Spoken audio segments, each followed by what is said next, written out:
Brian and Halo here at Triple B.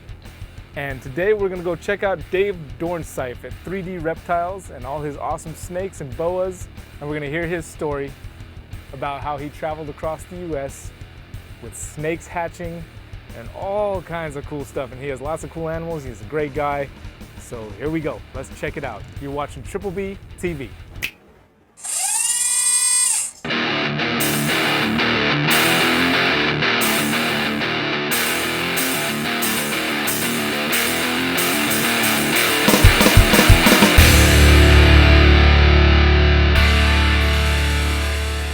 Amazing selections. All right, hey guys, so we're here at Dave Dornseif's place, 3D Reptiles. And he just made a huge move from Illinois to Arizona with all of his animals. First he moved his house, and then he went back and did a straight through shot with all the animals, which, I mean, how was that? Difficult. Very difficult. I don't wish that upon anyone. No way. No doubt, man. But you did it. You made it. I did it. Not one lost animal or a problem, but it was quite extensive. I can only imagine, man. Stressful. Yeah, Stressful. No doubt. So if you had one piece of advice for somebody who has to move a bunch of animals, what's the best advice you'd give to somebody who needs to do a move like you just did? Do it straight. I did 2 moves from Illinois here to Arizona. The first move was all of our trucks with all of our equipment. I mean, our house, our furniture, all that stuff. We moved out there separately. I left all of my animals in their cages at home. Moved out here, put all my stuff down. I flew back, set up my car. I actually bought a converter for my incubator, and I plugged it into the cigarette lighter that has a nice little volt changer on it. And I boxed up. I ordered small boxes, so each snake had their own box with holes in it, taped up. Put them all in my car, loaded it up, drove 31 hours. 31 hours, it was actually 27, but we stopped. You know, had to eat, had to gas up, all that kind of stuff. But 31 hours straight through, came home, came here that night, started putting all these racks together. So the minute you want to move your stuff, you can't sit there and say, I'm going to bring them into a hotel over the night or do this or do that. Just get it done. Just get it done. Push through it. I was beat, but everybody's here, happy and healthy. Yeah, man. Snakes were hatching on the way. That's amazing. I really appreciate you having me here, man. Oh, my pleasure, Brian. After a big move like that. My pleasure, Brian. Let me come on in and bring the cameras and everything. I really appreciate it. You're the best. Brian. Thanks, man. We're going to check out some of his cool animals, guys. Let's take a look. So we'll start with my pride and joy, my T+ Smoten. This is from Freaknight in the Netherlands. I had bought this animal along with an onyx female. So these are my Central American Boa Constrictors that I love. They're small, they're really easy to take care of. Obviously with, I do ball pythons as well. Feeding is totally different, very few and far between meals. Probably I feed once every 2 weeks. So yeah, so these are the awesome little pure Honduran Boa Constrictors that I have. So my whole goal is to take these guys along with this onyx, this guy right here, along with this female, and we are going to make these beautiful red barons out of these. So this girl right now, down here's okay? So this girl right now is, she's pregnant, and so she's got some babies going on. And so the move was very stressful for me because this is like a 4-year wait. I got these guys 4 years ago, and Frank was really patient with me, paying my payments. So I believe that these, if I produce these red barons this year, that I will be the first in this country to have them, besides Vin Russo and Frank are really close friends, so I'm not sure if Vin has a bunch of Frank's Honduran stuff, but I've seen him. Go onto his website, look at these critters. He's got amazing selections of these things. So this is all just beautiful stripes down the belly. He's just a gorgeous thing. I don't want to bother this girl. She's been patient enough, so I'm gonna put her back. One of my favorites is the Costa Rican T+. She could be a little aggressive. She just kind of wants to, tag me constantly, but her tail is where it's at. She's a beautiful girl. I love the fact that I'm thinking of in the future doing a project with my T plus Honduran to this T plus Costa Rican. I don't believe it has been done before, or if anybody's working on that, but that is a little secret that I just let out.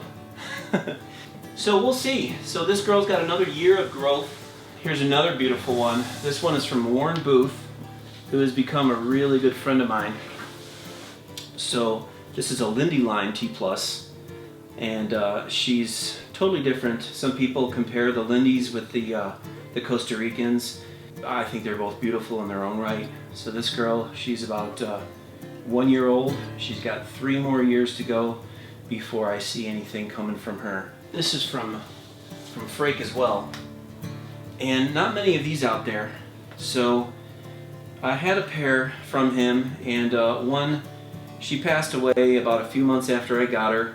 Not a disease issue, just probably a genetic defect in perhaps her heart or her liver.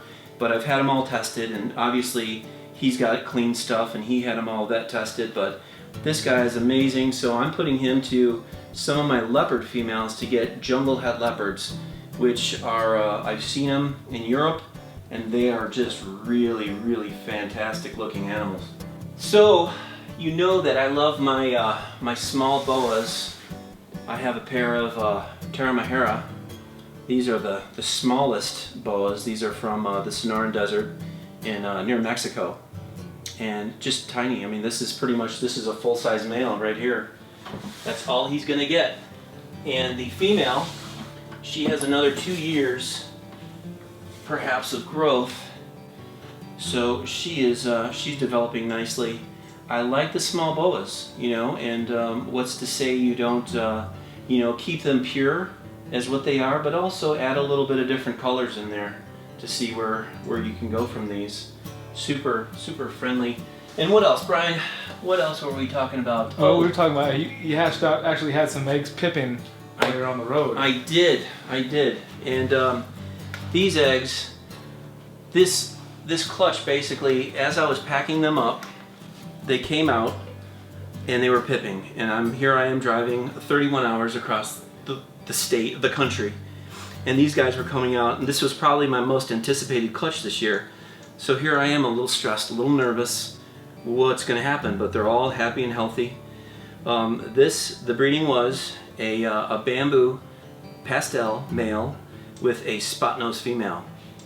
So as you can see, I have a bunch of these beautiful spot nose bamboos, and pastel, I believe, is in these, because I'll show you a regular bamboo that is not pastel. It's all in the head. It's all in the head color. I hatched out plenty of pastel bamboos and just regular bamboos, but these, I believe I hit on these. I have not seen these out there yet.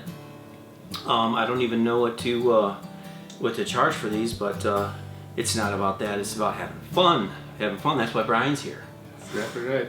That's right. So these guys are exciting. Also, these guys were coming out. They were already out of the egg, one shed, but I didn't get the combo. So the pairing of this was a lesser ghost and a GHI ghost. So I have a bunch of really cool GHI ghost stuff and lesser ghost stuff, but I did not get the combo because the lesser GHI ghost looks just amazing. You can see they're just in full shed mode. Here's a good shot of one who's already shed. So this is definitely the GHI ghost in the best form right here. But as they get older, they look even cooler. So yeah, all my babies are hatched. I have just, you know, a lot of different little things going on in here. This is a cinnamon banana. He is het for ghost. And I hatched a bunch of these. Sadly, no females, so obviously my male is a male maker, which is unfortunate, but what can you do? Those guys are pretty. Let's see. Down here, just a lot of my holdbacks.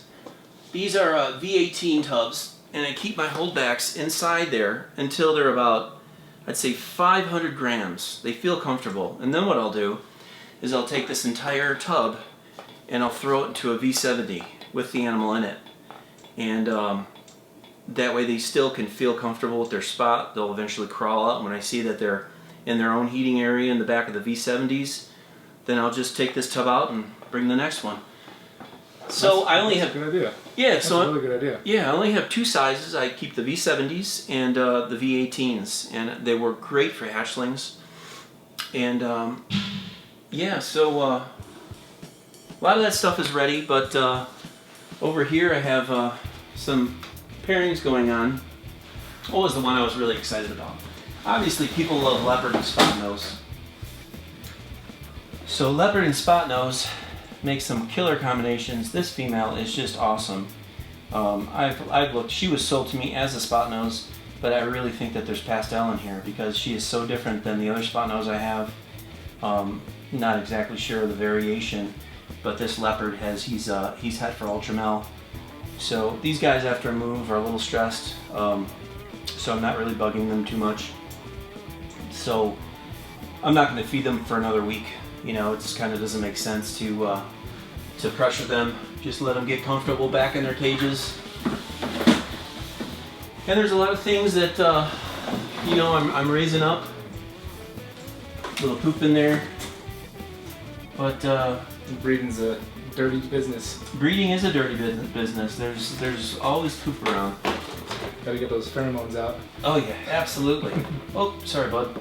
So this one is cool. This one I got from Aaron Dotson. This is it's a GHI Spider Het VPI. So I have a pair of these, the male and the female. This is the female. So she's probably got another year ahead of her until she puts on some weight. And I have my, this is the girl I produced. I have them here together, folks, just so you know. I don't house my snakes together all the time like this, but I just arrived the other day. And I put them all in their warm little spot so they can adjust, happy and healthy. So I'll show you my flagship males. The males that I love the most, that have done a lot of good work for me in the past. This is really what launched my bamboo stuff out. And this, like I was mentioning with the head, that's definitely the Pastel bamboo. And he's done a great job breeding. He's a beautiful male. So he's done everything that can I ask for, and I just don't have it in my heart to sell him. He's a breeder male. I have one of my original males in here somewhere of my simple stuff. I know you want to see good stuff, but I'll just tell you, one of the guys that kept me breeding. Oh, he's not in there. See, he's lost. Where is he, Brian? Did you see him? I can't say that I did. I don't know. He must be crawling around up here. So,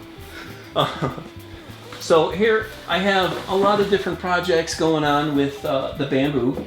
I'm creating a lot of hets. So this is a bamboo Pastel het ghost. So he's just gorgeous. I raised him up from last year, and I'm breeding him to obviously ghost females and multi-gene ghost females, and just to really do some killer. I don't know if you can see the just the hets. I mean, you can see the difference of appearance between the male, and I'll bring him back out. And he's your base gene bamboo, but he's Pastel. So now the heads are similar in color, a little shade different, but look at the head color come through versus him. I mean, it's night and day. And he's not a super Pastel. This is just a Pastel because the female obviously was just a ghost. No Pastel in there. So I love the bamboo gene, and years ago when I got into them, a lot of people called them lessers and Mojaves, and I thought to myself, well, that's fine. I love the lesser and Mojave gene. That's one of my favorite genes. And this guy is just, they keep surprising me year after year. And here's my other flagship male that's done a lot really good for me. This is the GHI Ghost. And he's a beautiful GHI Ghost, Mr. Shy. But when GHI Ghost, you could see a good quality GHI is just with all these tiger stripes. tight tiger stripes. No big, huge sections, you know, just really good tiger stripes. And the gray. And that hypo just brings, I mean, hypo is such an underrated gene. It is. Animals just get more and more beautiful as they get older. It is. I love the hypo stuff. Speaking of which, I'll show you a hypo ghost. Where is she? I had her here. Oh, here she is. So this is just a cinnamon ghost. So we all know what cinnamons look like, but here's a cinnamon ghost. I mean, how beautiful is that? So in the future, I plan on doing a little pairing with these two and creating some amazing stuff. Just it's endless. It's endless, folks. Oh yeah, here's some of these babies here that I hatched out, which I'm really proud of. They've already shed. He's the daddy. So now what we have here is a GHI Mojave Ghost. And I had great odds in this clutch where I hatched out 4 of them. 2 females and 2 males. Just awesome odds. So this is, these guys made me happy. Unfortunately, you have to take the wins with the losses, and I didn't do the lesser GHI Ghost. But there's always next year, but I'll probably end up moving on from that. And so, let's look at one more snake, man. That honeybee. The honeybee. She should have been my first at the ball pythons, but she's such a... I'll save her the best for the last. So I'm going to take her out very gently. She's the friendliest snake ever. And the reason why I'm going to take her out gently is because she has some eggs in her, which I'm thrilled about. I got her about 4 years ago. And she was an ASF eater. She would take mice every once in a while. So I knew this year that when she started slamming rats, she was developing follicles big time. So this girl's got some good size. She's different than all honeybees, and the guy I got her from, Ray Wilkie, knows of the same project. He has the sister of this girl that they are producing IMG type animals, which change over a course of 6 months. Every shed they change colors. Wow. And she is completely different than her baby pictures, because her baby pictures were just a basic honeybee. And so she's been bred with a Mojave Ghost and my GHI Ghost. So I'm curious to see what that will bring with her. I mean, her belly, everything, she's my prize over here. No wobbles, no spins. You know, she just eats poorly. She's picky. So that is pretty much it in a nutshell. I'm going to just introduce one more male. This male is going to start me with a whole new classification in what I'm doing. Is this guy is a pastel gravel. So I'm going to do the gravels and you know, go for the highways and stuff like that. But this guy came out. He came from I forgot his name. Really nice guy. I met him at Tinley. But this guy was hatched out of just 100% super gravels. So I know that he is definitely the one. I'm learning up on my markers to differentiate them between yellow bellies, because gravels and yellow bellies can be very, very similar. And I don't want to sell anybody something that they don't know, or I'm not 100% sure on. So if I'm not 100% sure, probably won't sell it. And I'll do something with it myself, but I'll give my customers something that I'm guaranteed on. So that is going to take me to another level with all my ball pythons, and I'm excited. Yeah, I appreciate the hospitality. Thank you, Brian. Thank you so much for having me. Thank you. Man. Right on. You guys enjoy that? I know I did. I just wanted to send a big thank you to Dave for having us out at your place, man. And I mean, we had never actually met before in person, and we just had a couple phone conversations, and he was kind enough to invite me and my cameras and Noah into his brand new house with his family, and such a nice guy, and just makes me feel so grateful to be part of this community even more. If you guys haven't subscribed already, make sure you do so you can check out next week's contest. We got new episodes every Sunday, and until next week, you guys take care.